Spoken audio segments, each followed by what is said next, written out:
Et oui, bonjour, la communauté de coups critiques, c'est encore moi, Pépé. Et si vous écoutez cette vidéo au moment de sa sortie, eh bien, je vous souhaite une incroyable, merveilleuse, splendide année 2026. Parce que oui, nous sommes maintenant en 2026. Le temps passe si vite. Et aujourd'hui, quoi de mieux, en fait, pour débuter l'année que de faire une rétrospective, ma classique, en fait, rétrospective de mon top 10 de mes jeux de 2025, de mes découvertes rôlistes 2025, comme je fais à chaque année. Et comme à chaque année, c'est quand même bien apprécié, je crois. Donc, pourquoi ne pas renouer avec l'expérience? Mais avant quand même d'aller plus loin, j'aimerais en fait faire deux parenthèses. La première étant pour remercier les gens qui ont pris le temps de m'écrire un petit mot suite à ma vidéo, on va dire rétrospective 2025, plus côté personnel, production de vidéos et tout ça. Ça m'a surpris, ça m'a touché beaucoup en fait, de voir tous les commentaires, les encouragements, les partages et tout ça. J'ai trouvé ça que c'était très beau et ça m'a vraiment, c'est venu me toucher sincèrement et j'aimerais prendre le temps de remercier celles et ceux qui ont pris, on va dire, quelques minutes pour écrire un petit quelque chose. Je trouve que c'est très, c'est encourageant et ça donne envie en fait de continuer toujours vers l'avant avec ce beau projet qui est Coup Critique et ce beau projet qui est aussi le partage dans le jeu de rôle et la production dans le jeu de rôle, quelque chose que je souhaite toujours mettre de l'avant de plus en plus au fil des années. C'était ma première parenthèse. Seconde parenthèse, vous l'avez peut-être remarqué, bien autant à l'audio qu'à la vidéo, j'ai une voix assez, on va dire, granuleuse, presque un peu digne d'un vieux roman noir, parce que, en fait, j'ai eu l'horrible, l'infernal influenza 2025, version 2025, méchante affaire, tabarnouche, et tu sais, dans les années, on ne reculera pas dans les années COVID, mais je trouvais que c'était pire. Moi, présentement, ça a été pire. Les derniers jours, ça a été insoutenable pour la santé.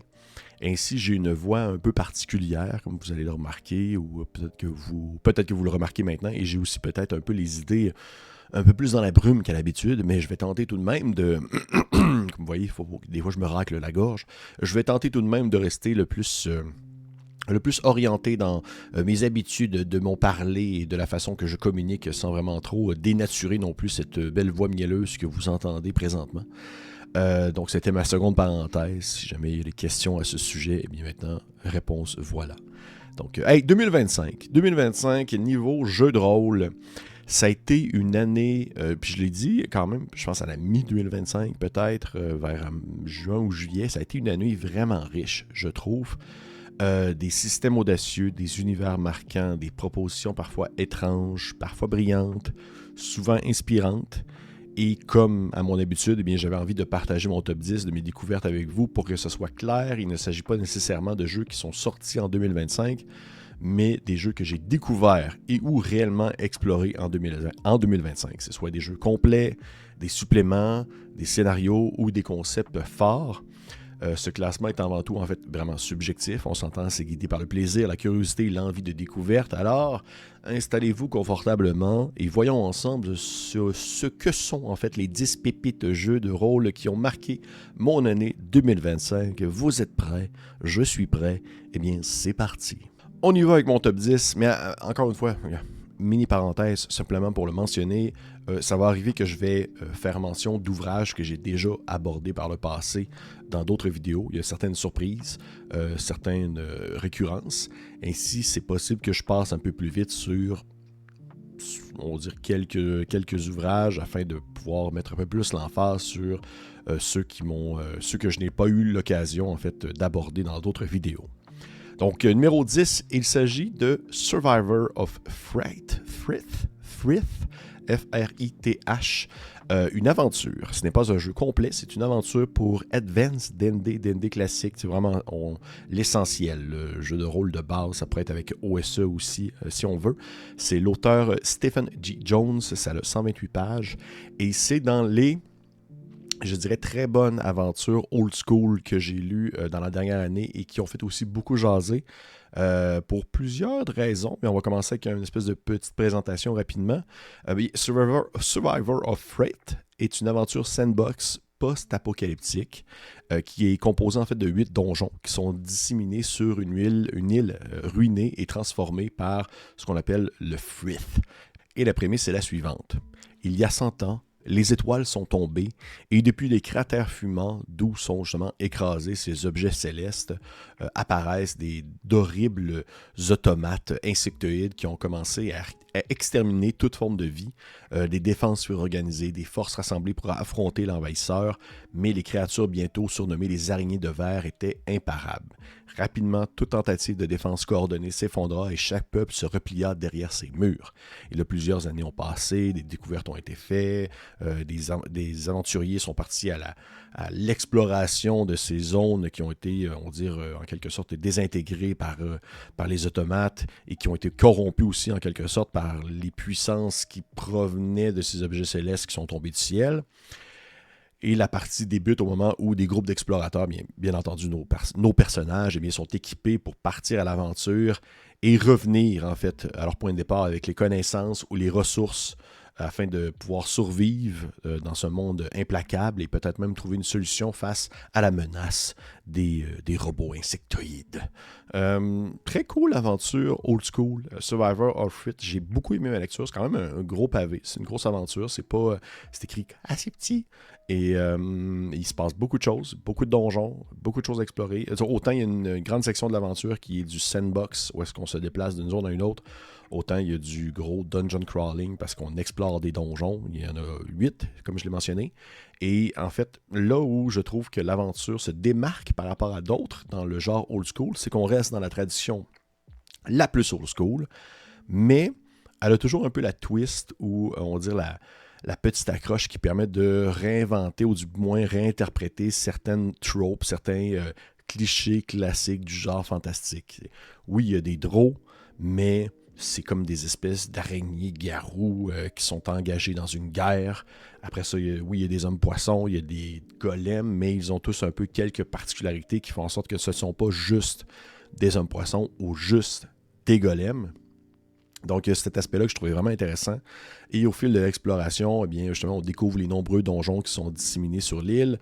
Et les personnages, en fait, vont découvrir les événements du passé, mais aussi les raisons profondes de cette guerre qui, en quelque sorte, a débuté avec l'arrivée de ces insectes. Et c'est vraiment, une fichue de grosse aventure. Je dirais pas que c'est une aventure, on va dire courte, là. C'est une campagne qui peut s'échelonner jusqu'à, il me semble, 9 niveaux. Les donjons sont vraiment chouettes. C'est vraiment, en fait, le cœur, en soi, je trouve, du module, parce qu'ils ont tout un peu une petite particularité, ils ont tout un peu leur thème, en quelque sorte, mais ils sont quand même tous reliés avec l'intrigue principale, et ça permet de faire une interconnexion, en fait, dans le grand scénario général qui nous est proposé dans l'aventure, mais chaque donjon apporte son lot d'indices, son lot de pistes à explorer, des nouvelles manières en fait de résoudre les problèmes, mais aussi de comprendre aussi cette menace qui est tombée sur l'île. Et vraiment, c'est là, je trouve, c'est dans l'interactivité des donjons entre eux. Mais à un certain point, je dirais aussi que le petit côté sandbox de venir relier les donjons, le déplacement entre les donjons, c'est vraiment pas ça la force du module. Mais je comprends pourquoi c'est nécessaire dans le contexte où ils ne sont pas, c'est pas juste un gros donjon, c'est plusieurs donjons éparpillés à différents endroits. Et c'est logique aussi, parce que ces donjons-là ont affecté, ou l'endroit où ils ont été créés, c'est l'endroit où en fait les étoiles sont tombées en quelque sorte. Et c'est tombé à des endroits qui étaient déjà soit habités ou qui étaient déjà construits mais cachés à l'abri des autres. Donc c'est normal que ça soit un peu différent également, puis que ce ne soit pas au même endroit, mais le fait de devoir se déplacer d'un point A à un point B, c'est pas ça la force du module, c'est le fait de passer au travers des différents donjons qui nous sont proposés dans Survivor of Frith, qui est de la science fantasy comme je l'aime, comme si vous suivez un tant soit peu les aventures qu'on fait sur la chaîne, c'est pas dans mes premières habitudes, là. J'ai eu certaines récurrences d'objets tombés du ciel dans Obélien, même dans à la limite aussi dans Secret of the Black Crag, le secret du rocher noir, il y a comme un concept de science qui vient de l'espace, qui est tombé du ciel. Et on dirait que c'est quelque chose qui, pour moi, est assez récurrent, mais que j'apprécie beaucoup et qui est venu aussi me chercher dans Survivor of Frith, mon numéro 10 pour l'année 2025. Mon numéro 9, on reste dans le genre old school, mais on est ailleurs côté thème. Il s'agit de Valley of Flowers de Jebediah Berry et Andrew McAlpine, qui est un cadre de campagne fantasy mythique qui a gagné un Emmy Award quand même, qui propose en fait des aventures dans un monde assez déroutant qui peut être utilisé pour Old School Essential et aussi Cairn. Et c'est un univers, mon Dieu Seigneur, c'est une espèce d'univers un peu inspiré par le mythe arthurien. C'est 150 pages de couleurs qui regorgent de lieux, de personnages non-joueurs, des rumeurs, des accroches de scénarios. Il y a plusieurs donjons également qui sont éparpillés si on veut, en quelque sorte, dans l'univers présenté. Pour vraiment coller dans la thématique du ton, il y a un système de serments et de quêtes qui a été inclus dans le jeu, qui rajoute en quelque sorte des règles optionnelles qui ne sont pas présentes ni dans Cairn ni dans Old School Essential. Et ce qui est quand même assez important dans le contexte du monde, en fait, de Valley of Flowers, dans ce qu'on pourrait appeler Gunolun, la vallée des fleurs, afin que les personnages puissent aller explorer chaque recoin étrange et dangereux de cette province, que ce soit des monstres ou même la cité foisonnante de Kimbrin. C'est parce qu'en fait, on est dans une ambiance qui est très, comme je l'ai mentionné, fantasy, mythique, mais justement très proche de l'espèce d'ambiance un peu arthurienne, le mythe de la table ronde, les aventures de grands chevaliers qui vont tenter d'accomplir des hauts faits, mais on est aussi très proche de justement cette espèce d'idée un peu folle du mythe de la table ronde, dans le sens où on a parfois un peu l'image très terre-à-terre, arthurienne, de plusieurs chevaliers en armure qui vont combattre, mais on regarde par exemple les aluminures du Moyen-Âge et autres choses un peu qui datent d'une certaine époque avec des illustrations un peu étranges de lapins qui tapent sur des gens ou des personnages qui sont grimpés sur des animaux fabuleux pour pouvoir aller se rendre d'un point A à un point B. Et le concept de Valley of Flowers met beaucoup cet attribut-là de l'avant. Donc oui, il y a l'idée des chevaliers qui vont accomplir des quêtes dans un monde fantastique qui est à la fois aussi très sombre, mais aussi très whimsical, en anglais, qui était un peu féerique. Mais il y a aussi ce côté un peu foufou, un peu étrange, qui n'est pas nécessairement à la portée de tous et qui pourrait aussi ne pas plaire à tout le monde, je dirais. Mais c'est vraiment, vraiment bien écrit. Une touche, les auteurs en fait ont une touche bien à eux pour écrire les lieux de manière concise. C'est très inspiré, avec des figures de style qui permettent de vraiment bien s'imprégner de cette saveur de contes et légendes digne des rivages anglais. Et pour moi, j'ai adoré ma lecture de ça, à un tel point qu'il y a eu un second financement qui a été lancé il n'y a pas si longtemps, qui permet un peu de grossir l'univers qui est proposé. Et j'ai participé parce que je trouve que c'est vraiment une valeur ajoutée. C'est dans les excellents produits old school qui nous offrent autant un contexte, la vallée des fleurs, mais aussi justement des idées d'accroche de scénario, des modules préfaits. Il y a des donjons qui sont déjà intégrés dans l'histoire, dans tout ça. Donc c'est vraiment un cadre de campagne. Et c'est rare qu'un cadre de campagne vienne autant me chercher, mais celui-ci a vraiment été capable de venir, on va dire, titiller mon intérêt. Oui, par son thème, mais aussi justement par l'écriture et les idées qui ont été proposées par les auteurs. Et c'est vibrant, c'est surprenant, ça laisse une grande liberté aussi aux meneurs de jeu à créer dans le monde de la Vallée des Fleurs. Et si ce n'était pas d'un autre produit, ou plutôt de deux autres produits, probablement que Valley of Flowers serait plus haut dans mon top 2010. Probablement qu'il c'est peut-être 4-5, mais vous allez comprendre pourquoi plus tard il se trouve au numéro 9. Il est un peu, peut-être, je dirais, non pas malchanceux, mais il est arrivé dans une période assez particulière où plusieurs jeux de cette thématique un peu arthurienne ou british, fantastique, m'est tombé sous le nez. Donc, c'est pour ça qu'il se trouve au numéro 9, mais ça demeure que, à mon humble avis, si ça vous intéresse de faire du sandbox, de faire de l'exploration de zones et de créer, de construire en fait par-dessus un univers qui possède une prémisse de base très forte, mais qui est assez personnalisable. Je considère que Valley of Flowers, c'est une valeur sûre à 100%. Si vous aimez Cairn, d'ailleurs, Cairn, je trouve que c'est dans les très très bonnes. Old School Essential, un peu moins. Je trouve que c'est moins porté pour Old School Essential, mais pour Cairn, je trouve que c'était un cadre de jeu qui est vraiment parfait pour ce jeu-là. Donc, je vous le conseille. Valley of Flowers, bien entendu, tous les produits dont je fais mention dans cette vidéo vont être disponibles, vont avoir des liens qui vont mener aux différents produits en question dans la description de cette vidéo-ci. Et ainsi, on peut continuer avec mon numéro 8. Numéro 8 que je vais passer assez rapidement parce que justement, j'en ai déjà parlé amplement dans une autre vidéo, qui est une découverte plus au début de l'année, je dirais, 2025, lorsque j'ai fait justement une autre vidéo sur mes tops Morborg-esque. Si vous ne l'avez pas vu, je vous conseille d'aller voir les hacks de Morborg qui m'ont vraiment titillé, qui ont attiré mon intérêt, qui ont vraiment me fait lever un sourcil sur ce que j'aime et ce que j'apprécie dans le genre Morborg-esque. Et il s'agit en fait de Farewells to Harm Redux, un hack pour Morborg qui est... Fudge, que c'est cool ce jeu-là. Ça vient vraiment... c'est un jeu de rôle sur table qui reprend l'espèce d'ambiance Doom d'idée, la fin du monde à la Morborg, mais qui est vraiment plus dans une ambiance Première Guerre mondiale, un grand conflit qui vient toucher plusieurs, on va dire, factions, plusieurs régions d'un monde, qui est en quelque sorte Galgenbeck, le monde dans lequel ça se déroule, le Morborg de base. Donc on est vraiment plus dans, oui, il y a le Doom, il y a l'espèce d'ambiance de fin du monde, mais je trouve que l'ambiance de fin du monde se transpose très bien dans une mise en situation où justement il y a une guerre sans fin qui fait affronter plusieurs personnes qui tentent comme ils peuvent de survivre dans on va dire cette nouvelle révolution technologique, parce que c'est un peu ça aussi qui se déroule dans le jeu. Il y a la découverte en fait d'une ressource qui se nomme le Slag Vara, qui est en quelque sorte un peu l'origine de cette espèce de boom technologique qui permet maintenant aux gens de créer armes et toutes sortes de choses. Et on est ici dans un monde de guerre sans fin. On incarne en fait une de ces raclures qui est jetée sur la première ligne et qui combat pour une cause que vous ne comprenez pas vraiment et pour laquelle vous ne croyez même pas. Donc il y a un peu aussi une histoire de résistance et aussi une histoire d'un peu de... en quelque sorte de se prendre en main, parce qu'il y a la possibilité aussi de faire fi de cette...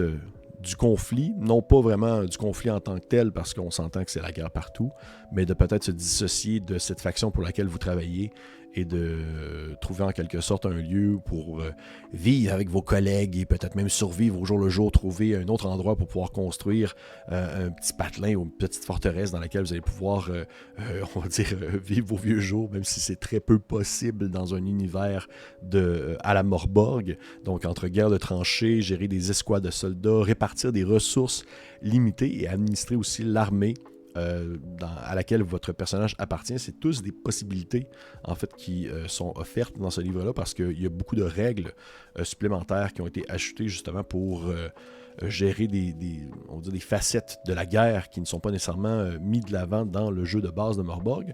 Et on en parle souvent parce qu'au final, Morborg, il y a beaucoup de hacks, il y a beaucoup on va dire, de possibilités, il y a beaucoup de mises en contexte différents.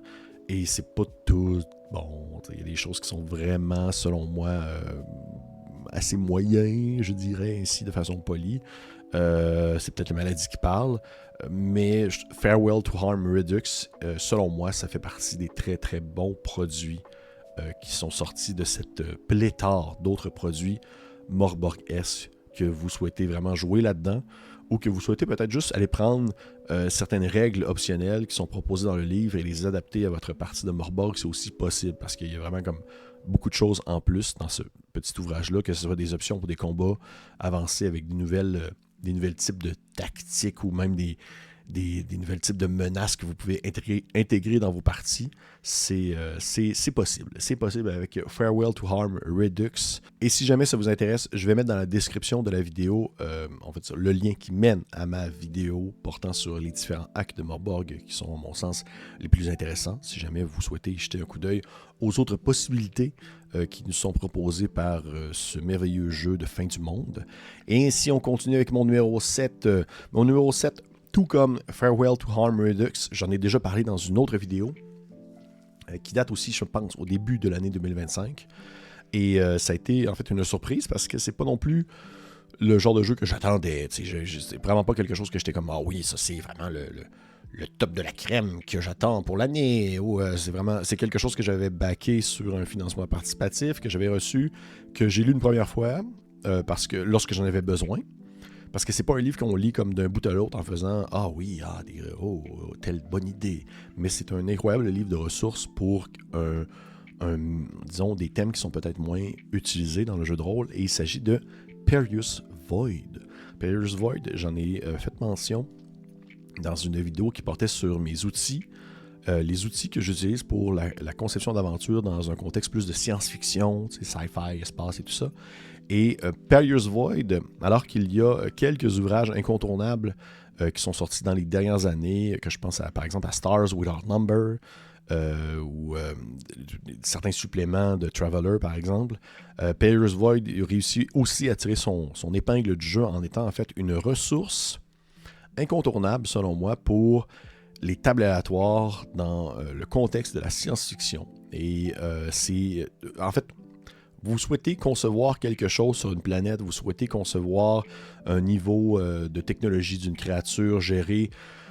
En fait, concevoir la politique d'une planète avec c'est quoi le système politique que les créatures utilisent, que les extraterrestres utilisent sur telle planète, concevoir des factions, concevoir des types d'incidents qui pourraient survenir lorsque les personnages tentent d'atterrir sur une planète, les différentes outils ou attributs que vous pourriez donner à un vaisseau spatial, comment créer un secteur dans l'espace. Je vais ouvrir une page comme ça au hasard. OK, créer des districts dans une ville, puis c'est quoi les types d'habitants, et chaque, en fait, table propose des idées, une pléthore d'idées qui sont vraiment très bonnes en fait. C'est surtout ça qui m'a surpris parce que des fois c'est le classique. Là. C'est un peu récurrent. Là. Il y a des idées qui reviennent et tout ça, puis c'est normal aussi en même temps. Mais Player's Void a été capable de vraiment, je trouve, parfois me surprendre lorsque je devais sur le fly, sur le fly. Hein? Dites-vous ça en France, sur le fly. 2026, je commence déjà avec les expressions québécoises les plus reconnus. Hein. Sur le fly veut dire sur le moment, sur le coup du moment, sur l'immédiateté en fait du moment.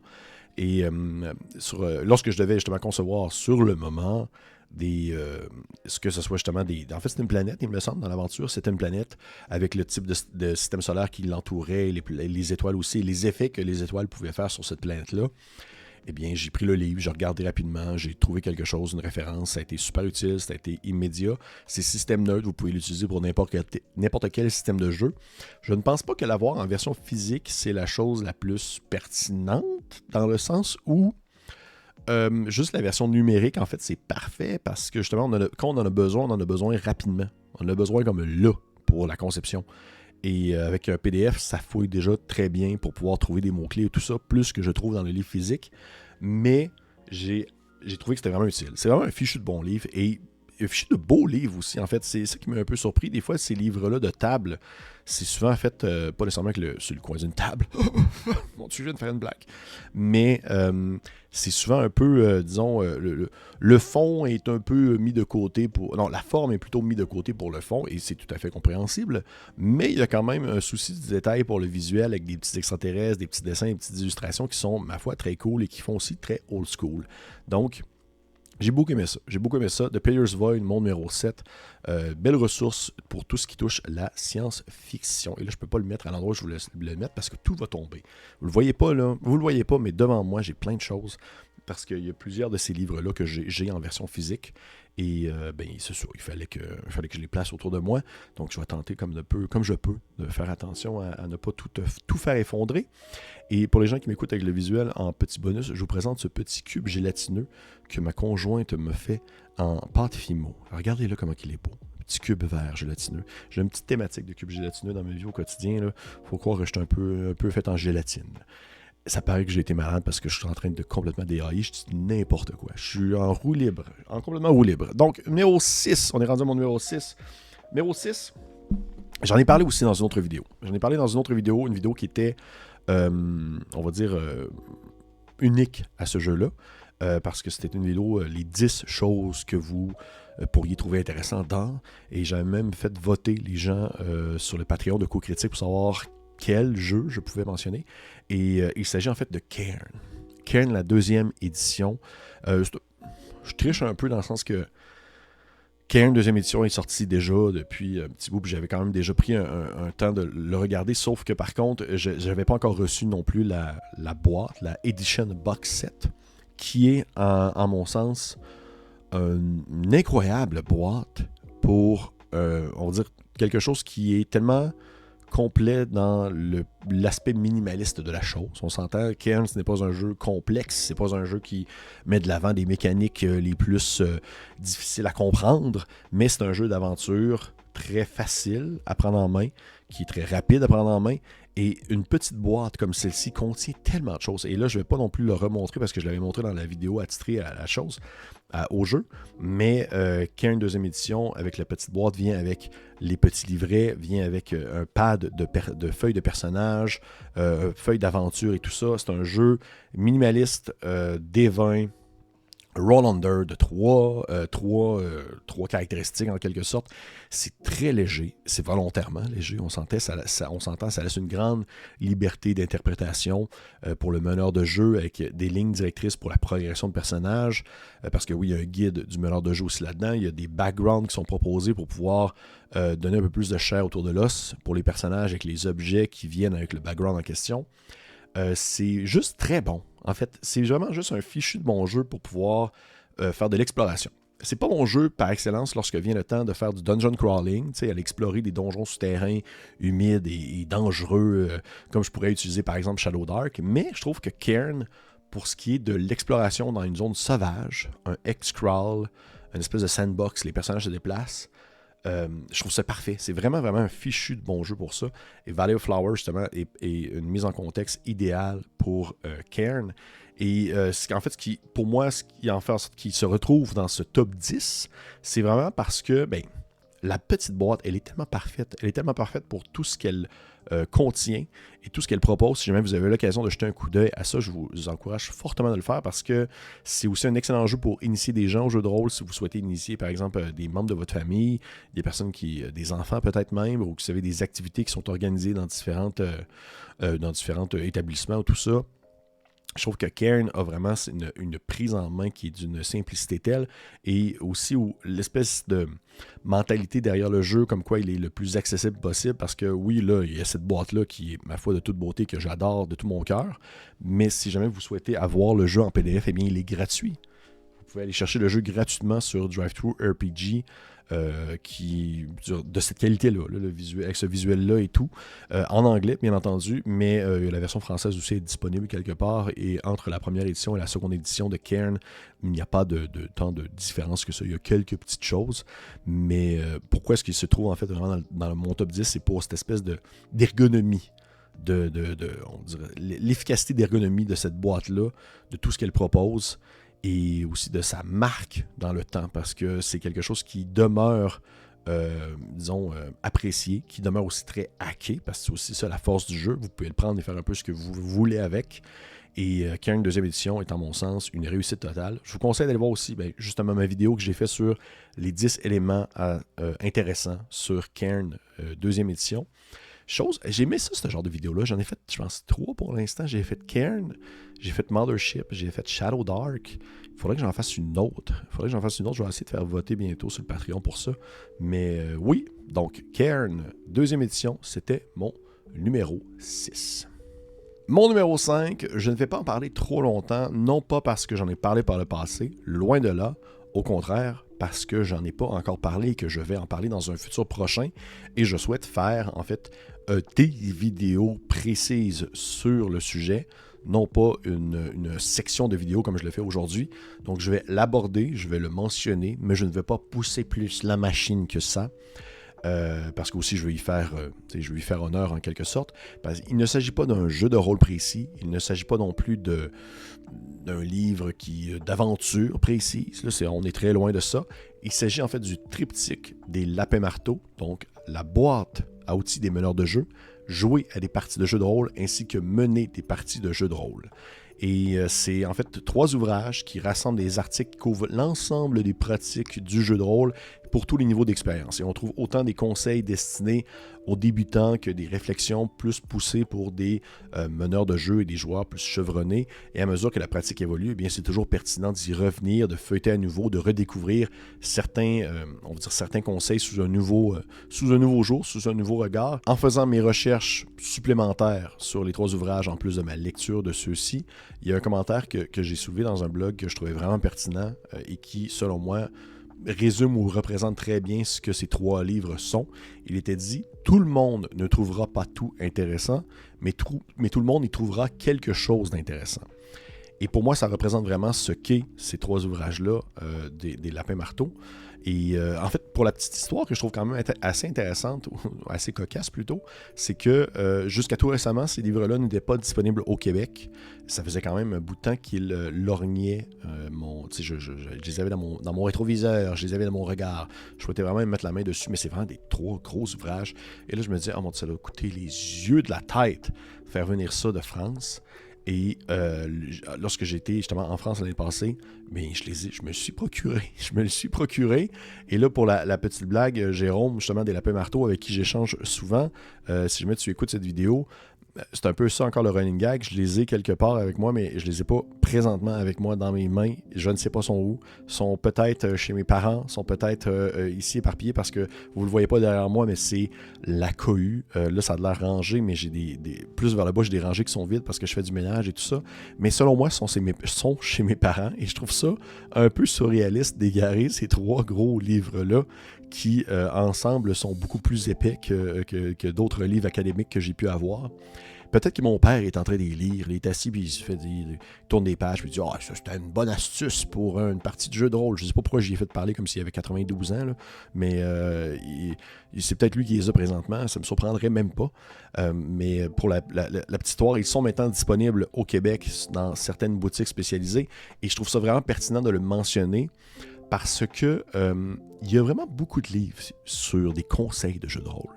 C'est quelque chose qui est très disponible, on va dire ça comme ça, sur de nombreux sites internet, que ce soit les sites d'Amazon qu'on ne mentionnera pas, ou d'autres sites de référence, de Tour RPG et tout ça.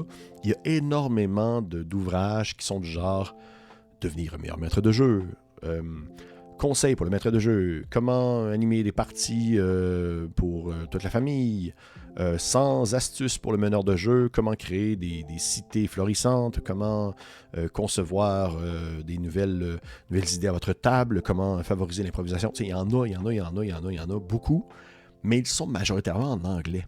Il n'y en a pas tant que ça en français. Il y en a quelques-uns. Mais la grande majorité de ces livres-là, ce sont des livres en anglais. Et je trouve que le triptyque des Lapins-Marteaux est justement très rafraîchissant en ce sens, parce que ça demeure que c'est des livres de conseils, mais ils sont justement écrits dans la langue de Molière, et pour moi, c'est quelque chose qui manque cruellement au Québec. Et pour faire écho à la citation que j'ai répétée tout à l'heure, c'est pas 3 ouvrages qu'on lit comme ça, d'un bout à l'autre sans cesse.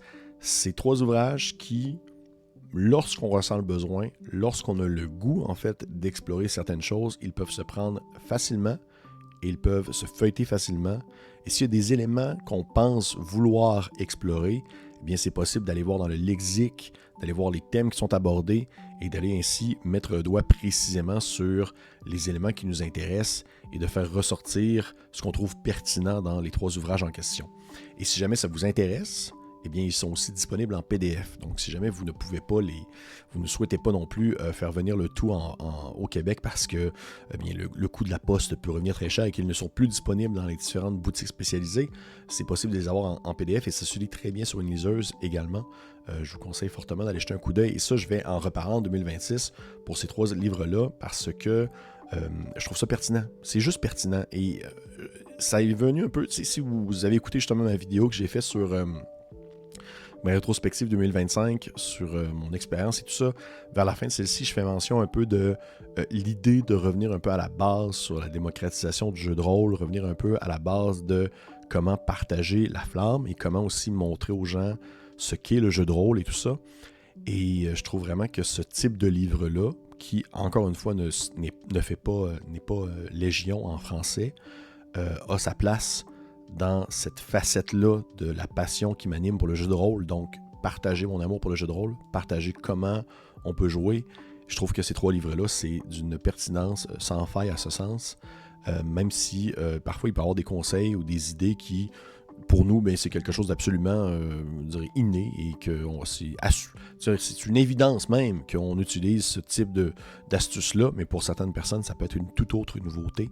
Et j'ai vraiment hâte de pouvoir vous aborder ces 3 livres-là dans 3 vidéos distinctes, parce que ça va être 3 vidéos différentes, parce qu'il y a beaucoup de choses à dire, mais on va en revenir plus tard en 2026, mais ça reste que c'est dans mes très belles découvertes de 2025, le triptyque des lapins marteaux.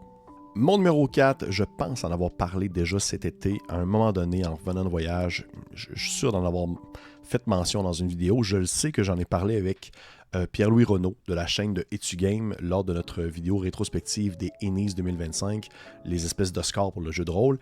Il s'agit de The Shrike, Léo Hunt, publié chez Silverhorn Press. Silverhorn Press, qui est un peu la compagnie de Joel Hines, qui est un autre auteur que j'apprécie beaucoup. Mais Léo Hunt, c'est en fait l'auteur de Vault of Varn, et ce qu'il fait, c'est de la pure bombe. Et ça a gagné la meilleure aventure longue, parce que c'est une aventure longue. C'est la dernière aventure, c'est le dernier produit qui est uniquement une aventure dans mon top, donc je pourrais dire en quelque sorte que c'est mon aventure préférée de 2025, mais je vous dirais qu'en même temps, d'un côté, c'est incroyable, d'un autre côté, c'est un cadeau empoisonné. C'est vraiment...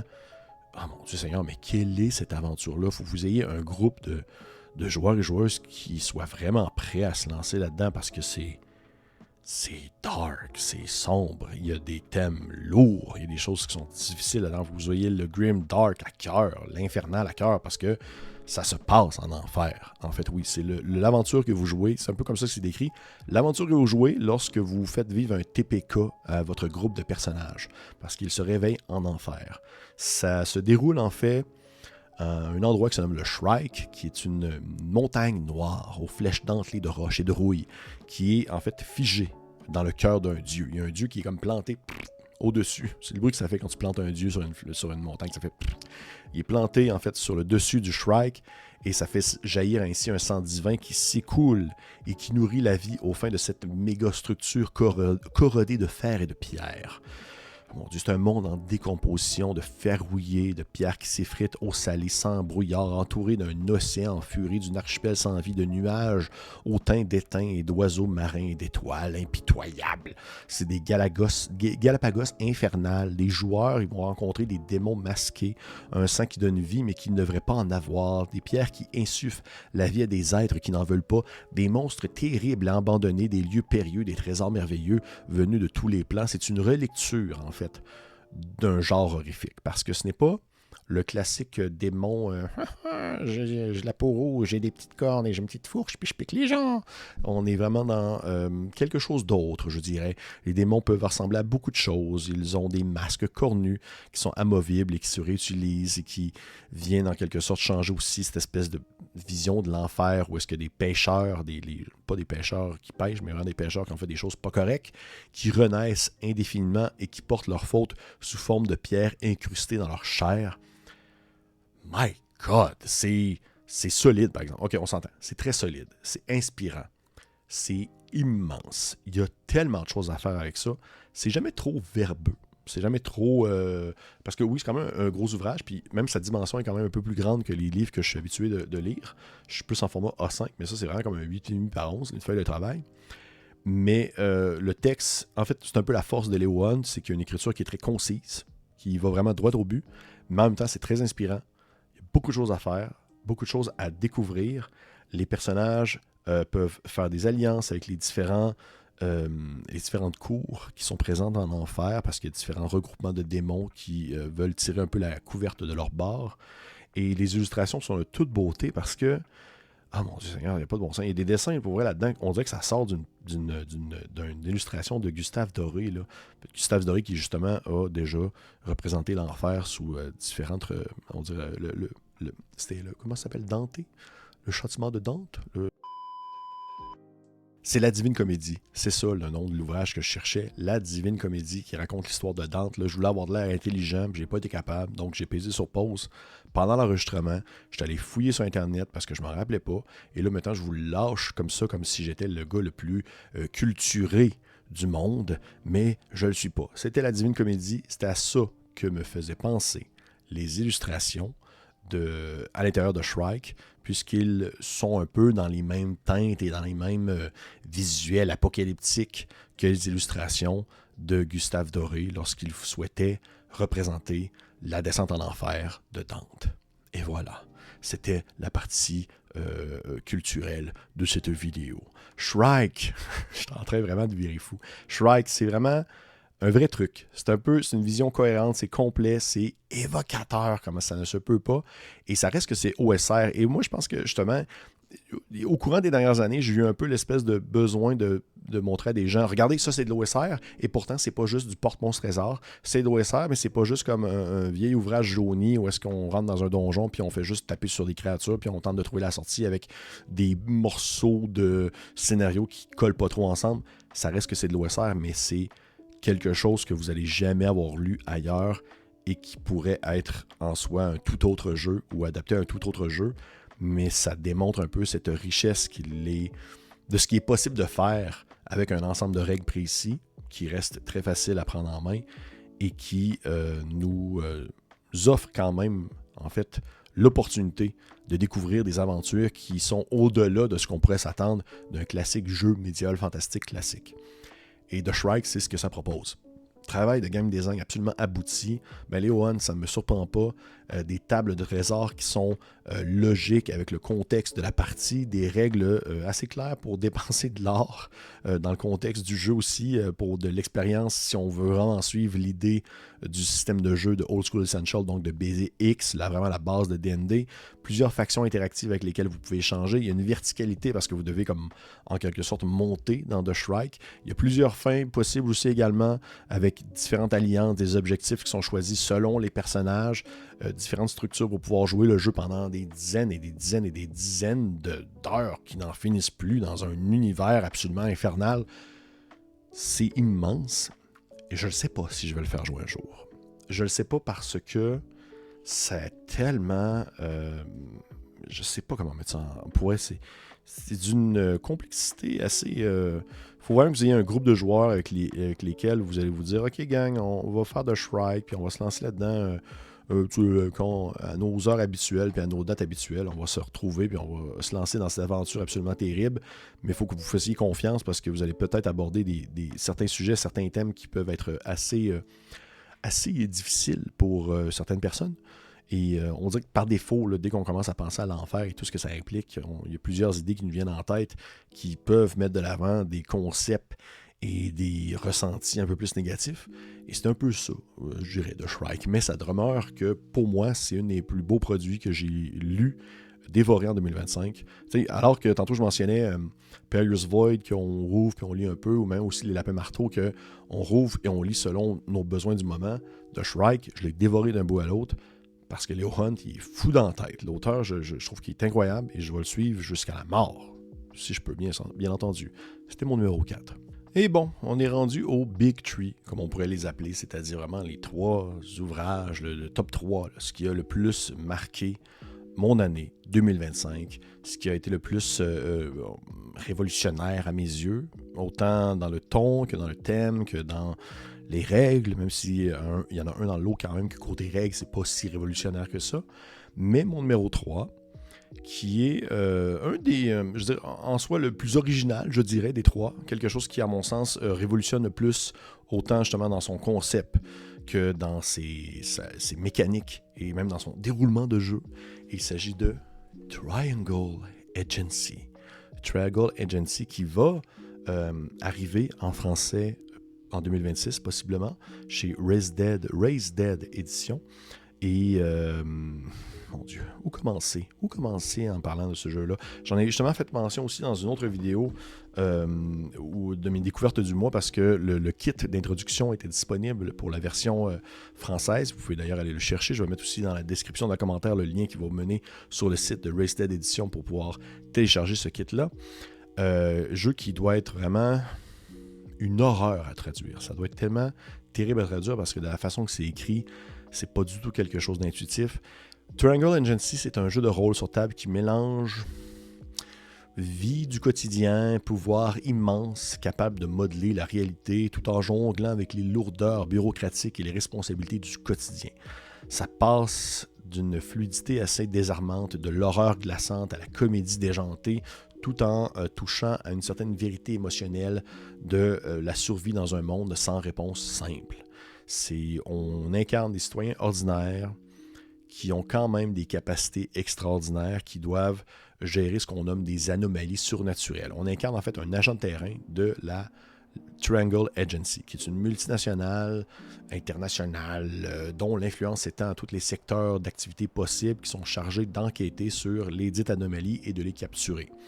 Vous allez disposer d'un ensemble précis de pouvoirs issus d'une anomalie qui est liée à vous, parce que oui, vous avez été touché par une anomalie, faisant en sorte que vous avez justement un intérêt pour la compagnie en soi, pour l'organisation. Vous êtes capable de faire des choses incroyables et vous devez en quelque sorte utiliser vos capacités, vos pouvoirs pour pouvoir capturer les autres anomalies que vous allez rencontrer durant la partie.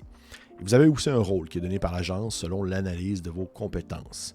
Le système de jeu est un système de D4. Vous repose sur une mécanique de bassine de D4. Vous lancez plusieurs D4, 6 D4 en tout, et l'objectif c'est d'avoir des 3. Un seul 3 suffit généralement pour réussir une action. Donc oui, un jeu standard, environ un peu plus de 80% de chances de succès, sauf que même une réussite entraîne ou engendre des répercussions qui vont au-delà de la résolution simple d'un problème. Dans le sens qu'il va se passer quelque chose de plus lorsque vous réussissez à faire une action et que vous mettez de l'avant vos pouvoirs, il va y avoir des conséquences.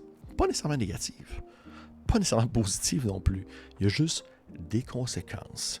Et ces conséquences-là viennent aussi en quelque sorte approfondir le jeu et faire avancer la partie parce que puisqu'il se passe toujours quelque chose et puisque à chaque fois qu'on utilise un pouvoir, il y a des répercussions assez importantes, eh bien, il n'y a pas vraiment de temps mort à partir du moment où les joueurs sont proactifs dans l'action qu'ils souhaitent entreprendre.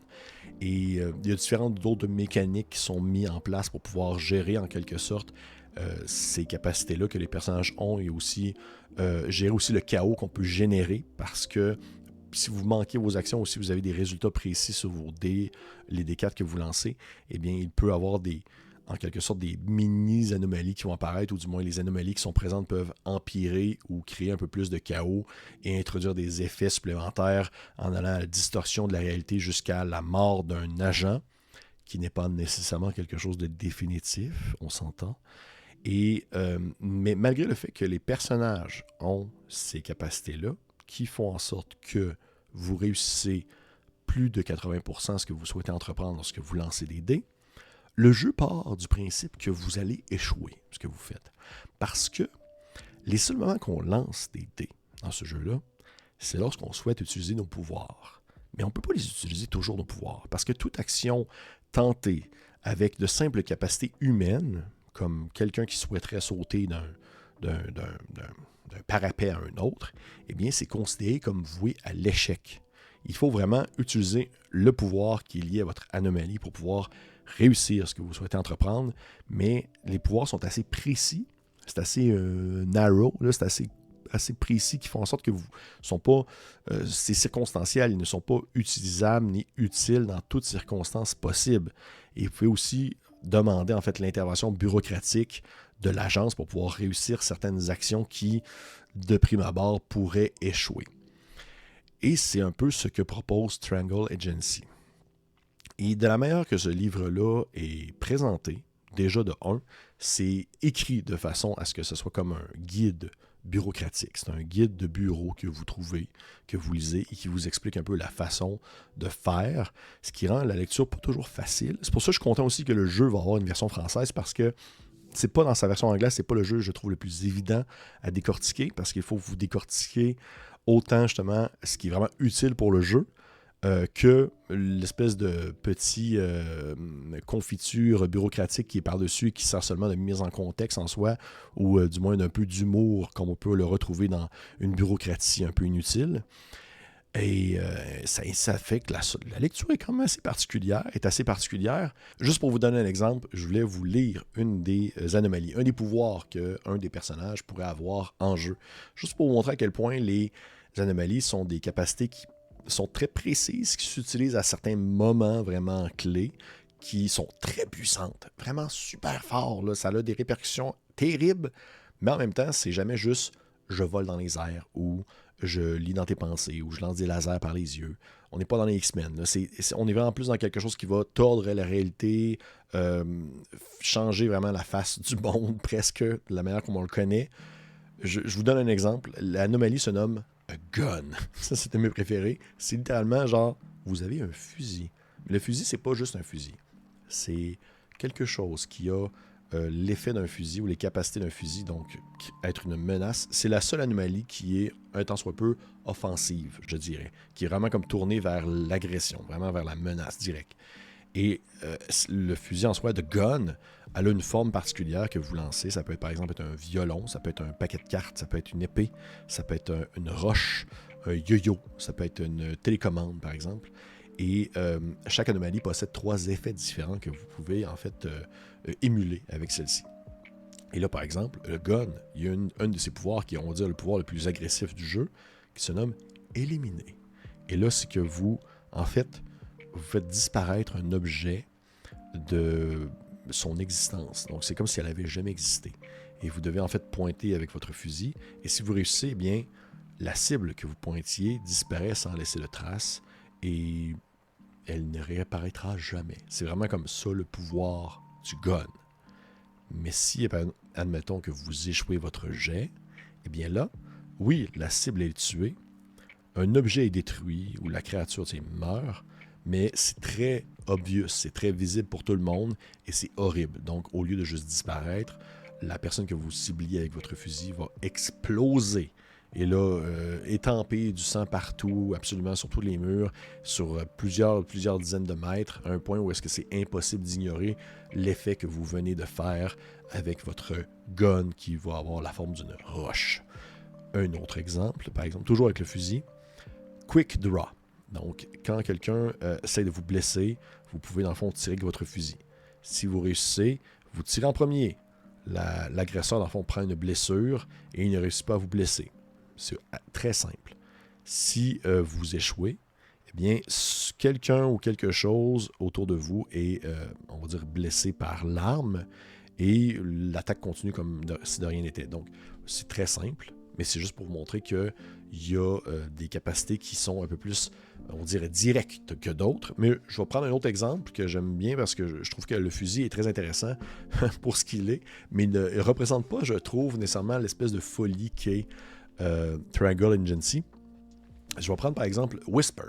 Whisper, c'est la première anomalie qui est présentée dans l'ouvrage, qui est en fait la capacité un peu plus de la parole. Vous permettez comme de manipuler un peu la parole et les intentions des gens avec ce qu'ils vont dire. Il y a un des pouvoirs en fait que l'anomalie permet de faire qui se nomme Say Again. Donc, dis, quoi encore? Qu'est-ce que tu as dit? Répète-le pour voir. Et en fait, ce que ça fait, c'est que ça vous permet en fait de dire, vous devez dire la phrase Say Again. Donc, quoi encore? À quelqu'un qui vient de vous affirmer quelque chose. Et si vous réussissez votre jet, eh bien, vous décidez ce que la personne allait dire plutôt de ce qu'elle vient de dire. Donc, si, mettons, la personne vous dit « Ah, je ne vais pas te donner 500 $. » Et là, toi, de répondre « J'utilise ton pouvoir. » Quoi encore? Tu me dis que tu allais me donner 500 $, c'est bien ça. Et là, la personne, en fait, elle est convaincue que c'est bel et bien ce qu'elle souhaitait, en fait, dire, ce qu'elle souhaitait faire. C'est un exemple du pouvoir du Whisper. Il y en a d'autres qui pourraient vous permettre d'étirer vos membres, d'aller dans les cauchemars des gens, d'avoir plusieurs yeux qui vous poussent sur le corps. Mon Dieu, il y en a vraiment quand même beaucoup, avec beaucoup de possibilités de trouver des raccourcis dans vos déplacements, de trouver en fait des endroits qui sont difficiles d'accès et autre chose du genre. C'est quelques exemples on va dire, des différentes anomalies qui sont disponibles dans l'ouvrage. C'est un drôle de jeu. C'est vraiment un drôle de jeu, mais j'avais jamais lu un jeu de même. J'avais jamais lu un jeu comme Triangle Agency, Clock In, Save the World. Un jeu, le premier jeu en fait de Haunted Table, qui est comme une compagnie qui a toutes mis leurs œufs dans le même panier pour réussir ce projet-là, en espérant que ça fonctionne. Et ça a gagné aussi plein de prix au Ennies d'ailleurs. Mais vous aurez jamais lu un livre comme ça. Et autant dans ses mécaniques que dans sa thématique qui est quand même, on va dire, tu sais, la thématique un peu bureaucratique, étrange, surréaliste, c'est pas quelque chose qui est absolument, on dit, révolutionnaire. Ça existe depuis un certain temps. C'est même très populaire dans les dernières années. On pense à des jeux vidéo comme Control, par exemple, qui pourraient faire penser à Triangle Agency un peu. C'est pas la chose la plus révolutionnaire, sauf que dans la manière que c'est présenté, dans la manière que c'est écrit, les idées des pouvoirs qui sont affichés, il y a des choses qui sont vraiment très originales, des choses qui viennent vraiment faire bouillonner les idées. Et il y a même une section, et là je viens de l'ouvrir par hasard, et ça c'est le truc le plus... je n'avais jamais vu ça dans un jeu de rôle. Il y a un play wall, dans le fond. Il appelle ça comme ça, un play wall. Je vous le montre comme ça à l'écran, là. Le livre est vraiment beau, hein, si vous voyez un peu à quoi ça ressemble, là. Le play wall, c'est... Ah mon Dieu, comment décrire ça? Je sais pas si vous avez déjà joué à un jeu de société évolutif. Donc un jeu qui, à mesure que vous réussissez des parties, vous débloquez des nouvelles sections du jeu et le jeu évolue selon ce que vous faites en créant des nouvelles règles ou en ajoutant des nouvelles sections à découvrir dans le jeu, des choses comme ça. Triangle Agency est un peu comme ça. Dans le sens où plus vous découvrez le jeu, plus vous jouez, plus vos personnages vont découvrir des choses en lien avec l'agence pour laquelle ils travaillent, la Triangle Agency. Ils peuvent approfondir leurs pouvoirs, développer des nouveaux pouvoirs, découvrir des nouveaux attributs, des nouvelles compétences, des objets qu'ils peuvent posséder qu'un agent de base ne pourrait pas avoir. Et ça, c'est comme un peu un couteau à double tranchant. D'un côté, c'est absolument incroyable parce qu'il y a vraiment toujours un sentiment de nouveauté à mesure que vous réussissez des actions pour l'agence et que vous débloquez des nouvelles choses.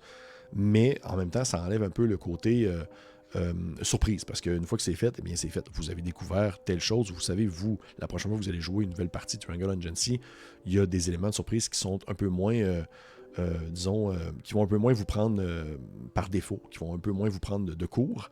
D'un côté, je trouve ça intéressant. D'autre côté, je serais curieux de voir sur le long terme comment est-ce qu'on fait pour jouer avec ça. Puis est-ce que c'est si grave que ça si éventuellement les personnages, ou du moins les joueurs et les joueuses qui sont autour de la table, en savent autant sur le fonctionnement de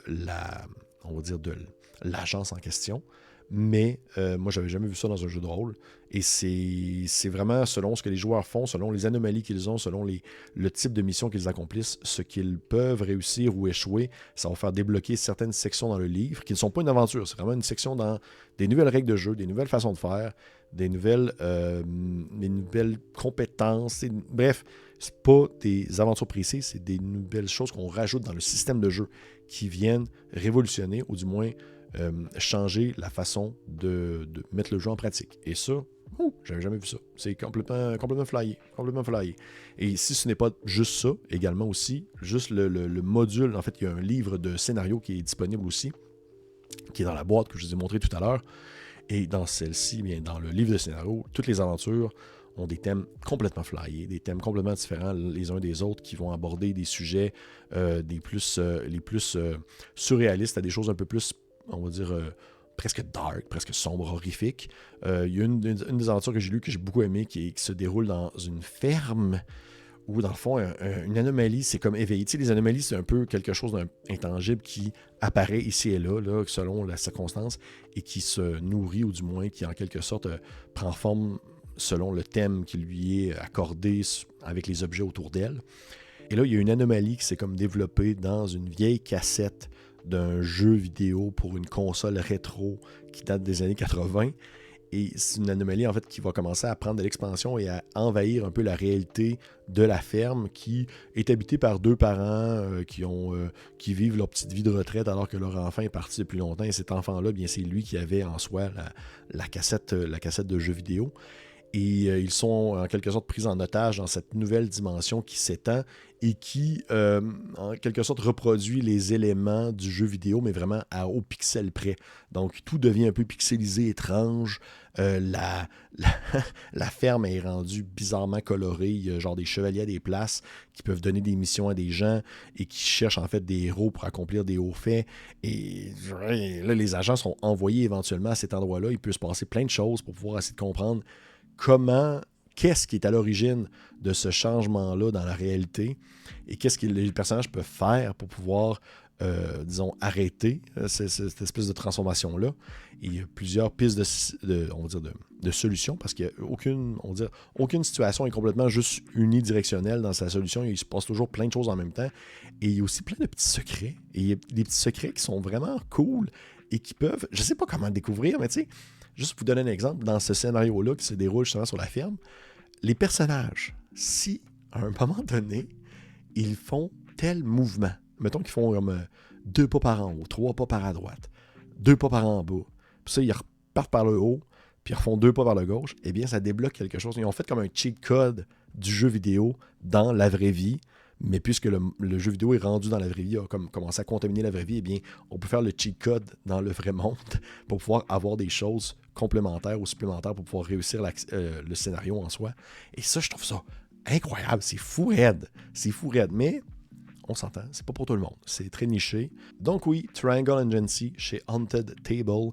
J'ai vraiment hâte de voir ce que Raised Dead Edition, ce que les gens chez Raised Dead Edition vont faire avec la version française.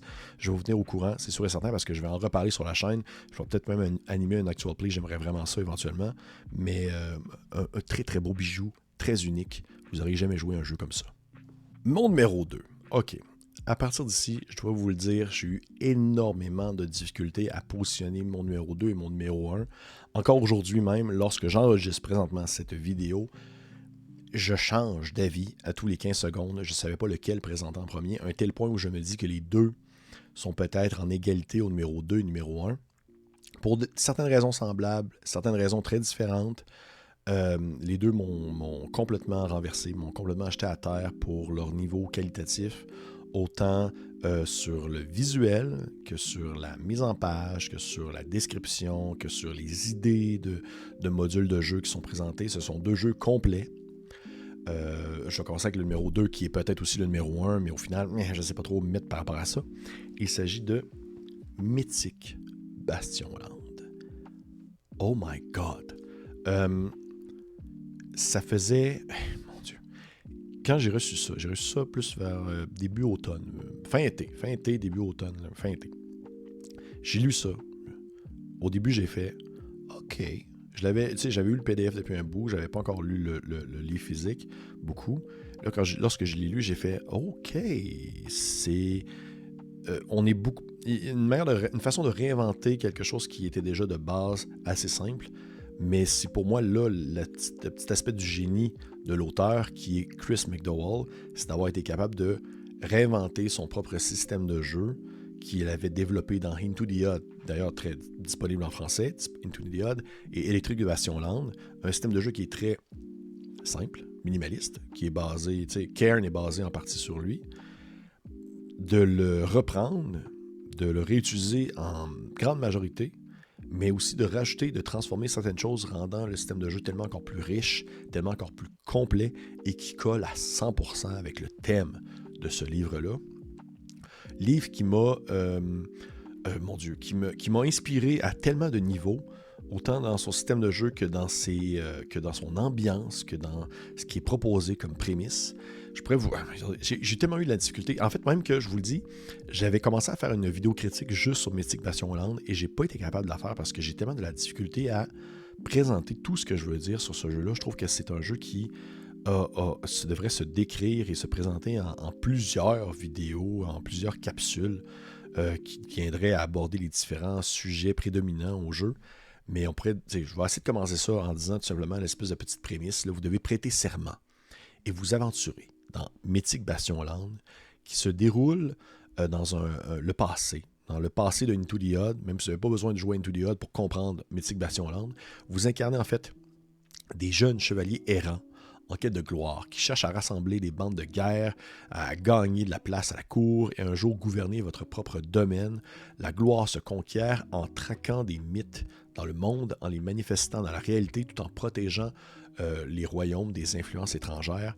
Et chaque personnage, chaque joueur ou joueuse incarne un des 72 chevaliers, parce que 72 chevaliers présents dans le livre, chacun doté de son propre équipement, d'une capacité unique, d'une passion qui nourrit son esprit, et à mesure que la gloire grandit, eh bien, le personnage peut éventuellement entreprendre l'espèce de quête finale, l'équivalent du Graal, en quelque sorte, pour le mythe arthurien, c'est-à-dire la quête de la cité, c'est-à-dire un défi impossible qui vise à retrouver la cité elle-même, une métropole étincelante que l'on n'aperçoit que dans les rêves.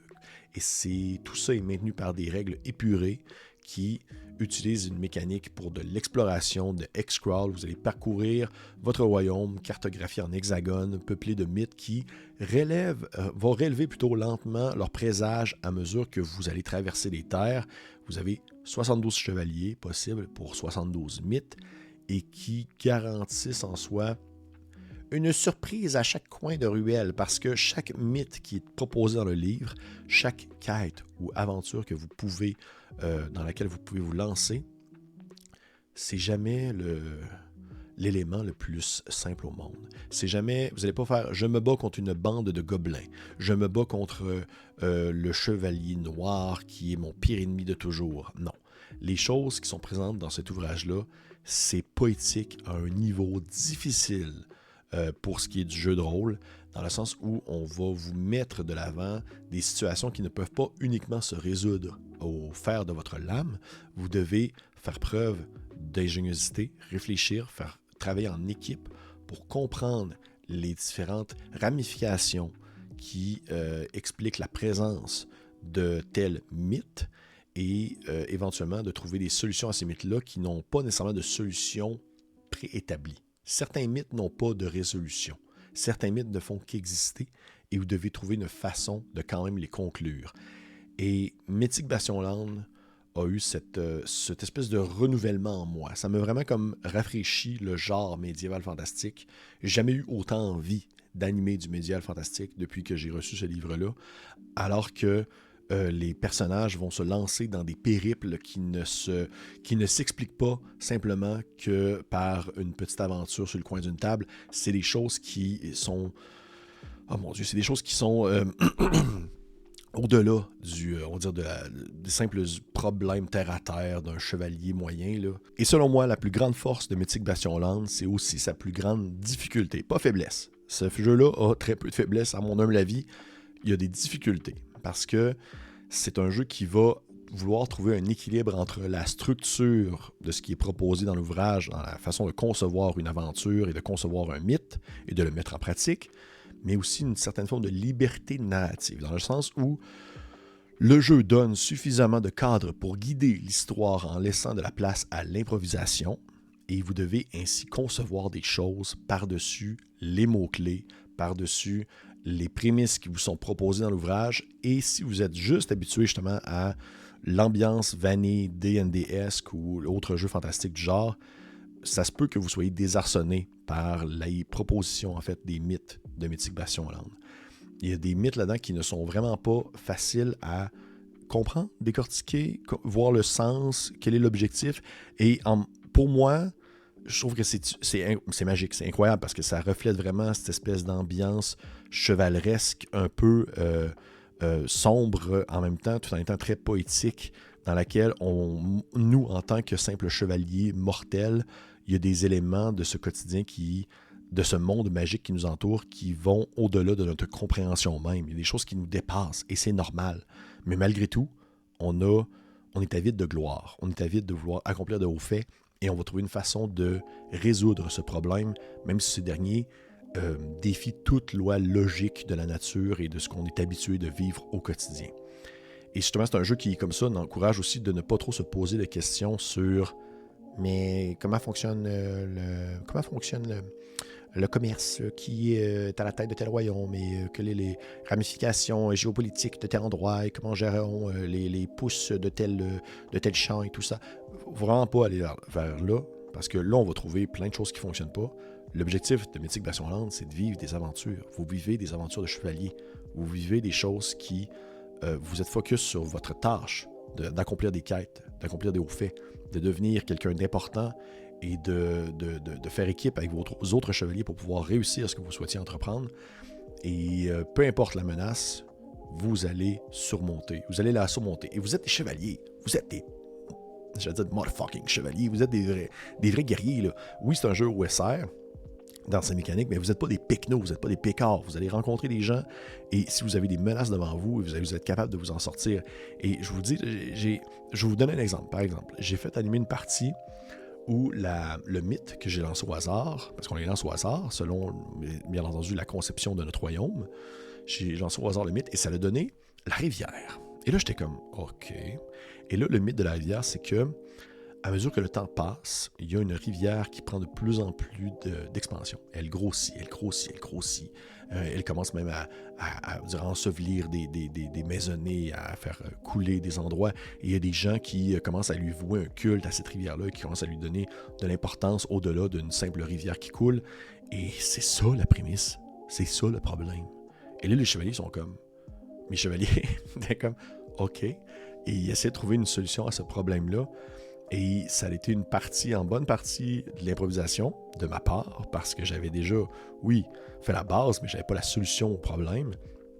Et plus on avançait, plus j'ai eu des idées qui m'ont été données par mes joueurs et par les résolutions qui se déroulaient durant la partie suite à des événements qui sont survenus avec les espèces de les petites idées d'accroche, d'aventure et de mésaventure qui peuvent survenir à mesure qu'on tente de résoudre un mythe. Et on a fini par, au final, avoir une résolution quand même au mythe de la rivière, de trouver une solution à ce problème-là. Et il y a eu un combat à la fin avec des créatures, une créature en fait, une espèce de grosse salamandre qui vivait dans une rivière, dans le fond, au haut d'une montagne, vraiment l'espèce d'affluent de la rivière où est-ce qu'elle tire sa source. Et il y avait des espèces de moines qui étaient habillés, qui faisaient en espèce de toche brune et qui faisaient des sacrifices au nom de cette créature-là. Et il y a eu comme 2 combats. Ça a duré 3h30, 4h. Il y a eu un combat et demi. On va dire ça comme ça. Il y a eu un vrai combat. Il y a eu un demi-combat qui était un des moments les tendus les plus forts que j'ai vécu dans le jeu de rôle. Je vous le cacherai pas. Là, ça a été vraiment un moment d'une très haute tension. Parce que justement, les personnages, tu as de la misère de toi-même de jauger à quel point ton chevalier est hot par rapport à d'autres personnes que tu pourrais rencontrer. Et même si c'était 2 chevaliers, un et l'autre, et que face à eux, il y avait comme 5-6 brigands pécards qui les ont comme surpris un peu de nuit, qui voulaient les éloigner de la rivière. Les 2 groupes se sont regardés, se sont un peu affrontés de paroles pendant plusieurs minutes.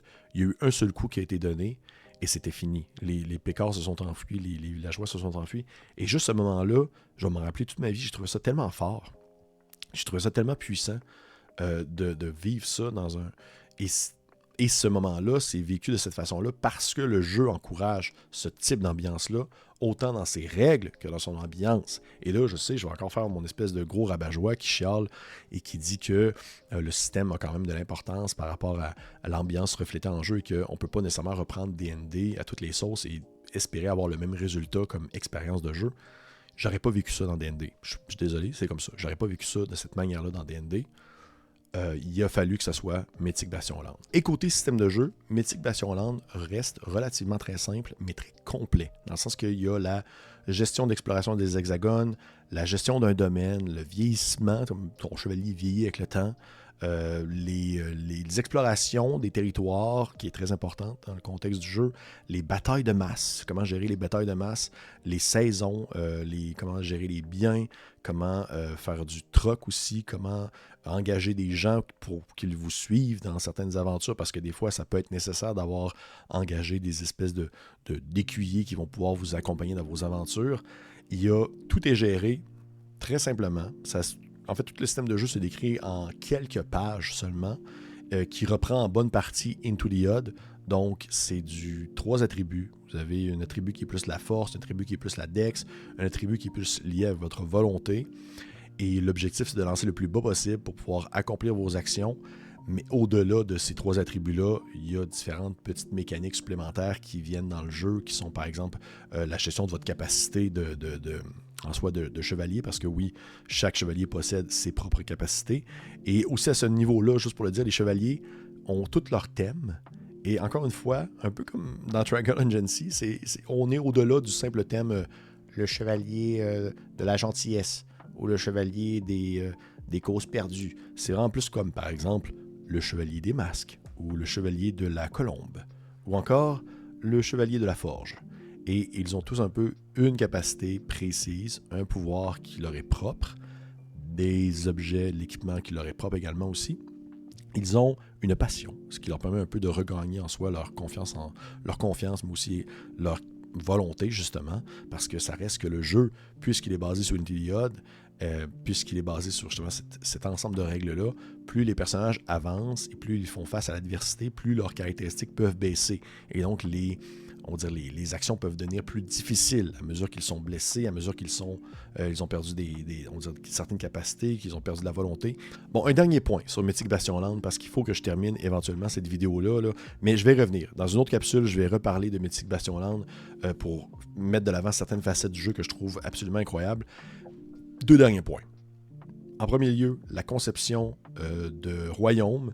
C'est la première fois de ma vie, je pense, que je suis à la lettre, vraiment à la lettre, sans exagérer, sans ajouter d'éléments supplémentaires, sans prendre des nouvelles mécaniques.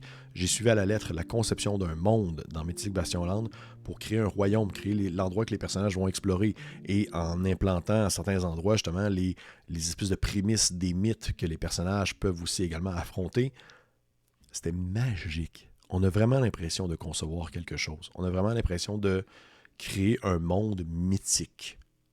Mythic Bastionland.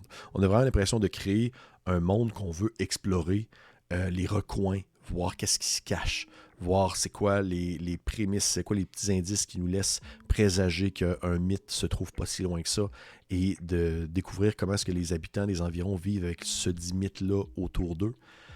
Ça m'a vraiment renversé parce que c'est super simple, mais c'est efficace, tellement efficace.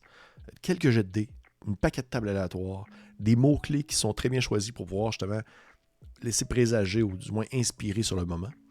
Et deuxième chose, finalement, pour revenir un peu aux mécaniques du système, le système de jeu de base, qui est basé justement sur Into the Odd, très simple, rouler avec un des 20, avoir le plus bas.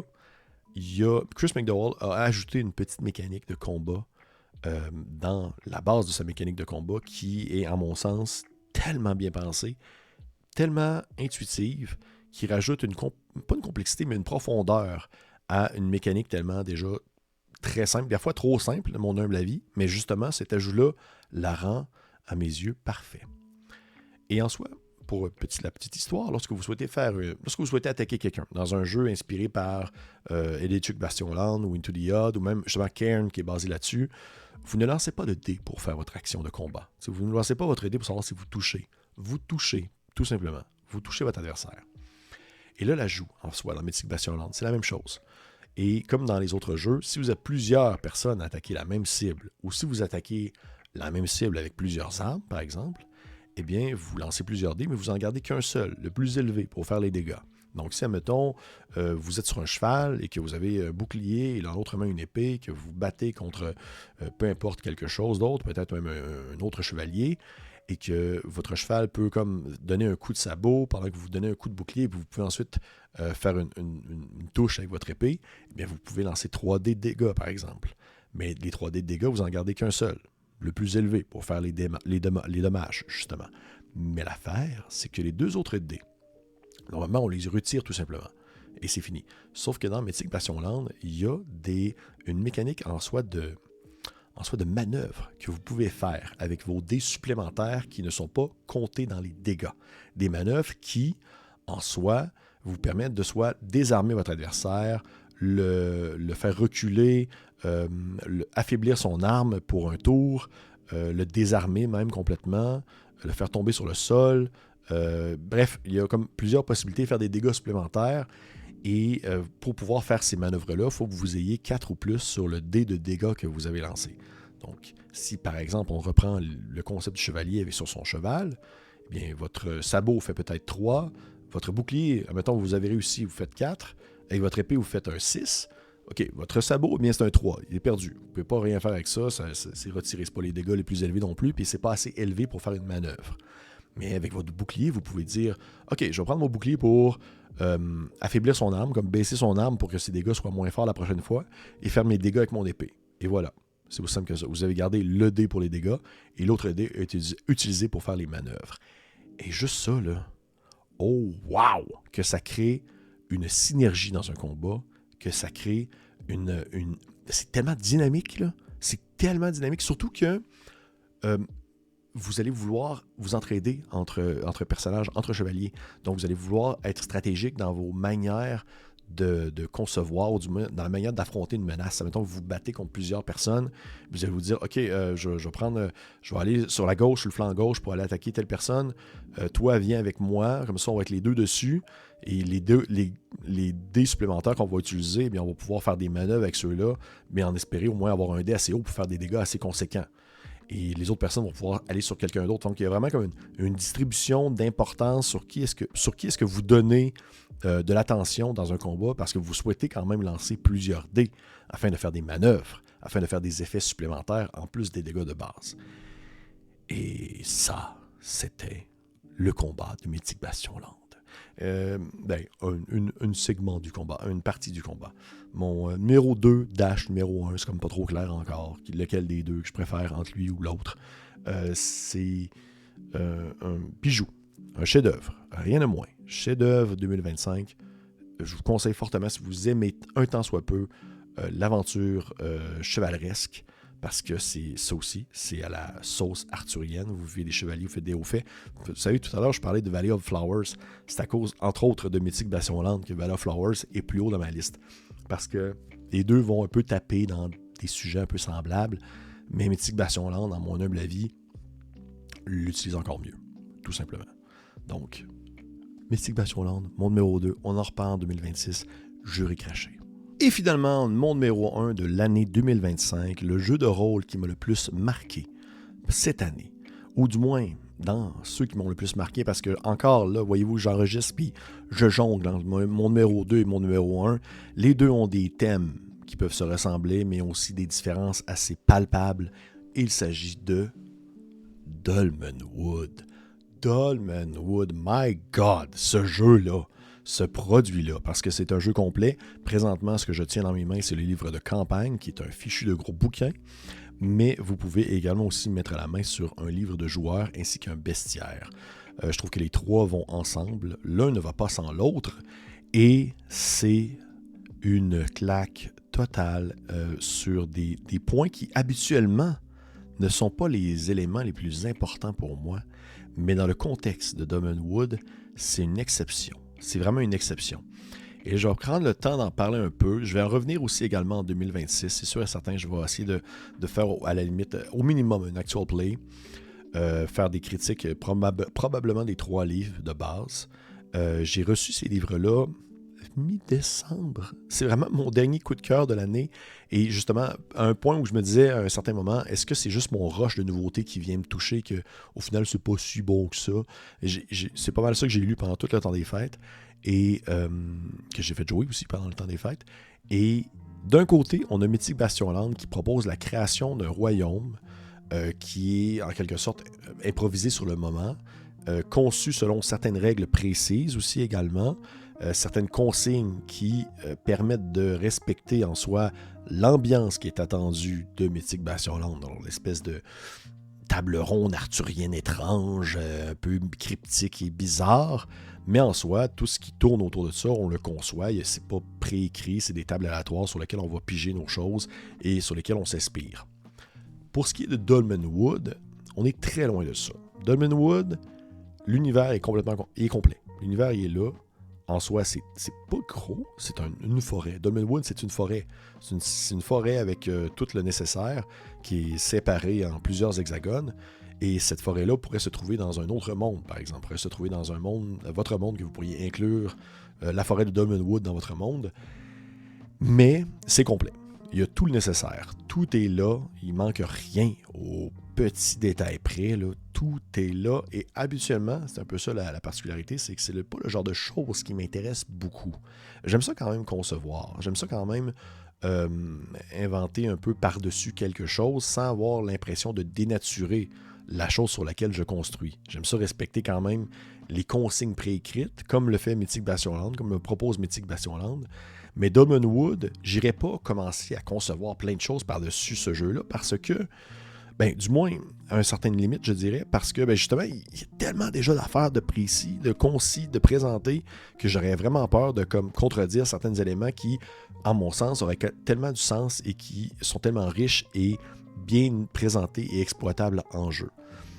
Dolmenwood, pour la petite histoire, C'est un jeu de Gavin Norman, donc lui qui est à la tête de Necrotic Gnome pour Old School, à la base en fait. Dominwood était pour Old School Essential, qui est publié par Necrotic Gnome. C'était supposé être simplement des suppléments pour Old School Essential, pour OSE. Mais avec la débandade de l'OGL dans les dernières années, Gavin Norman a décidé en fait de séparer en fait Dominwood de OSE pour en faire un jeu complet, afin de ne pas avoir d'avoir pas vraiment de lien direct avec Wizards of the Coast. Donc, en soi, Dominwood, il y a le livre de base, qui est le livre du joueur, le livre du meneur que j'ai ici, le Campaign Book, qui est très épais, et un bestiaire. Mais ça reste 90% du système de jeu, c'est du Old School Essential à quelques différences près. Certaines petites choses ont été changées pour pouvoir peaufiner un peu le système de jeu. Old School Essential, encore une fois, si vous ne le connaissez pas, c'est vraiment comme la base BX de Donjons Dragons des premières éditions. C'est vraiment la base. Donc, des 20, les 6 caractéristiques, tout ça, les jets de sauvegarde qui sont sur les baguettes et tout ça, c'est Donjons Dragons de base, c'est OSE. Dominwood reprend OSE, change quelques petits éléments ici et là pour que ça concorde plus avec l'ambiance de Dominwood, et ça en donne au final un produit qui est, à mon sens, et là c'est un peu ça la particularité, c'est comme le système de jeu est comme un OSE mais en mieux, parce qu'ils ont comme voulu un peu retirer certaines choses qui au final avaient du sens il y a une certaine époque, mais qui aujourd'hui, ça pue tant vraiment avec le temps que ça a évolué, puis avec le temps qu'on a changé certains éléments, qu'on trouvait que ça manquait de logique dans la conception même du jeu. Il a retiré certaines choses, modifié certains termes, simplifié certaines règles pour en arriver avec un système de jeu qui est celui de Dominwood, qui pourrait être utilisé pour d'autres jeux old school qui normalement seraient pour OSE. J'espère que vous me suivez encore. Là. Donc oui, Dominwood, mon gros coup de cœur de l'année 2025. Immense coup de cœur de l'année 2025, je dirais en égalité avec Mythic Bastionland, mais pas pour les mêmes raisons. Et justement, c'est ce qui est intéressant avec Dominwood, parce qu'à la base, ce style de produit-là ne m'aurait pas tant intéressé. J'ai pas tant justement le plaisir de jouer, comme je l'ai mentionné, de créer par-dessus des choses qui sont tellement bien conçues déjà de base et qui sont tellement complètes. Mais la particularité avec ce jeu-là, c'est que Gavin Norman, il a un talent rare pour tout ce qui est la mise en page et tout ce qui est le partage de l'information. Et même si le Campaign Book que je tiens dans mes mains est d'une épaisseur de plus de 300, je dirais 450 pages, plus que ça même, malgré tout, ça se lit tellement bien, ça s'assimile tellement bien, ça se comprend, ça se présente et ça se partage tellement bien. Il y a une immense carte qui représente le monde de Dominwood, qui est justement cette forêt étrange dans laquelle vivent différentes petites créatures de tout genre. Parce que oui, je pense que je ne l'ai même pas mentionné, mais côté thème, on est un peu dans les mêmes plates-bandes que Mythic Bastionland. C'est l'espèce de médiéval anglais, british, fantastique, digne des contes de fées, contes féeriques, du folklore inquiétant des îles britanniques. Là, on est vraiment là-dedans. Mais je trouve que c'est un peu moins dark quand même que Mythic Bastionland. On est un peu plus dans le whimsical, un peu plus up la vie, je dirais, un peu plus coloré, même s'il y a quand même des segments et des sections qui sont assez sombres. Mais c'est ça le thème principal. Reste que c'est du gros folklore. On est dans des forêts, des ruines, des fantômes, des créatures, des lutins, des choses comme ça. Et quand on regarde la carte de Dominwood, on se rend compte que c'est plus de 200 hexagones, donc 200 lieux à visiter, 280 en fait PNJ, des personnages non joueurs qui peuvent se mêler aux intrigues de 7 factions majeures avec plus d'une dizaine de villes, villages, hameaux, cités que les personnages peuvent aussi visiter. C'est immense, c'est gigantesque, mais en même temps, c'est gigantesque sans nécessairement être étouffant. Ça se prend tellement bien, ça se lit d'un claquement de doigts. Les encadrés, les idées qui sont lancées, les personnages qu'on peut rencontrer, les caractéristiques des monstres, comment est-ce qu'ils sont affichés, on va dire, les lignes, en fait, il y a même les différentes cartes qui reviennent. La carte principale revient à plusieurs endroits pour pouvoir démontrer à quel endroit ça pousse tel type d'herbe, à quel endroit est-ce qu'il y a des lignes de druides qui passent, parce qu'on est dans le folklore, parce qu'il faut aimer la fantaisie imprégnée de folklore et de féerie. si c'est vraiment votre jam, si c'est vraiment votre style de jeu, vous ne pouvez pas trouver meilleur que Dolmenwood. Et ce projet-là, en fait, là, il est né d'un magazine qui se nommait Wormskin, qui date de 2015. Ça fait plus de 10 ans que Gavin Norman travaille, près d'une décennie qu'il travaille à l'itération de son univers avant de prendre pleinement la forme dans ces livres-là. Et même si l'univers, c'est pas vraiment votre tasse de thé, le système de jeu reste essentiellement une version, je trouve, modifiée et améliorée du BX.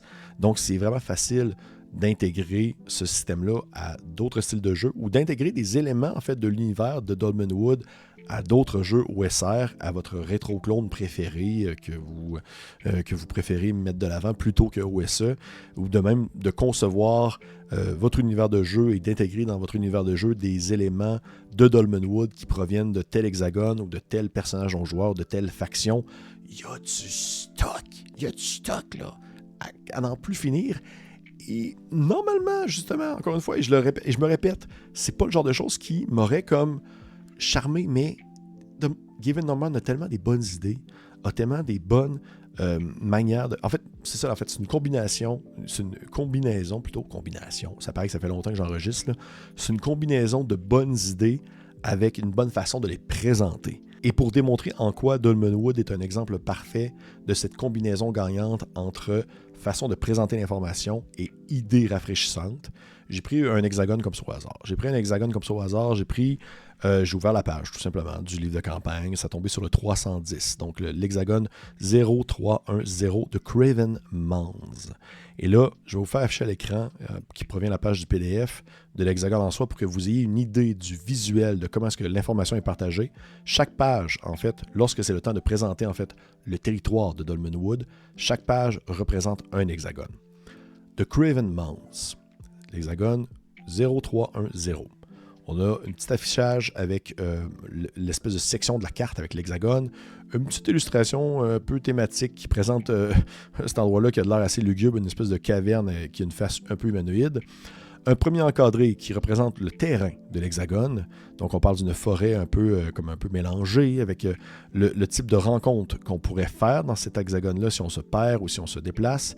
Et aussi la ligne magique. C'est la ligne magique de Weir qui passe dans cet hexagone-là.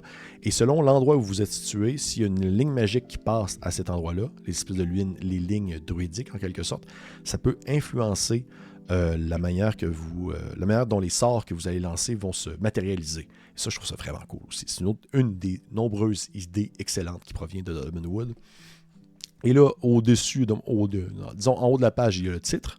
Ensuite, il y a une courte description en mots-clés. On dit un silence féerique avec le sol qui est jauché de petits insectes carnivores. Et là, une première description qui se nomme Mound and Boulder. Et là, on parle que l'hexagone, en fait, est comme, on dirait, peuplé de petites rochers qui peuvent monter jusqu'à 10 pieds de haut avec aucune végétation ou champignons. Ils sont montés de plusieurs petites de résidus. Il y a des étranges visages qui sont, en fait, creusés dans les rochers, qui représentent des gens qui sont malades, des gens qui sont en tourment. Il y a des pierres qui ont l'air de vraiment venir d'ailleurs, comme s'ils ne venaient pas de l'origine même de cet endroit-là, de cette zone-là.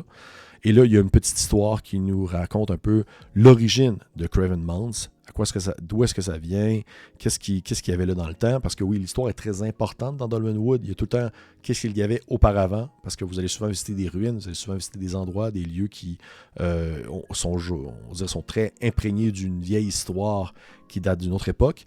Et là, il est marqué qu'est-ce qui se passe de Craven Mons la nuit. Lorsque la nuit tombe, des esprits en fait qui commencent à apparaître depuis l'ouverture des bouches des rochers au visage humain et ils peuvent en fait représenter une forme de menace, j'imagine. Et si vous dormez en fait dans cet endroit-là, dans le Craven Mons, vous devez faire des jets particuliers parce que sinon vous pourriez être possédé par les esprits en question. Et il y a un petit hôtel qui est présenté avec même des caractéristiques pour des créatures. Qu'est-ce qui se passe si les gens sont possédés par les esprits qui vivent dans le Craven Mons? Et ça, ce n'est qu'un seul hexagone. Et juste avec ce que je viens de lire là, bien sûr, là, j'ai passé un peu certains éléments parce que je ne suis pas un traducteur né qui peuvent fluctuer aussi rapidement. Je ne peux pas traduire en même temps que je le lis parfaitement, là. tout ce que je viens de dire là me donne du jus pour au moins quelques séances de jeu. Simplement. C'est pas l'Hexagone qui m'a le plus inspiré, mais il y a quand même beaucoup de stock avec juste une page, avec juste un hexagone. Et dites-vous qu'il y en a plus que 200 comme ça. Et les hexagones ont des influences les uns aux autres, selon bien entendu les endroits que vous vous trouvez, avec les différentes factions avec lesquelles vous pouvez échanger, parce que faction il y a. Est-ce que vous êtes plus du genre à faire équipe avec le monde de la féerie? Est-ce que vous avez des liens avec le prince de glace, les espèces d'anciens elfes qui pouvaient vivre dans les environs? Ou c'est plus du genre à faire équipe avec les hommes bêtes qui vivent dans les bois, qui sont qui ont un besoin soudain pour la violence et le sang?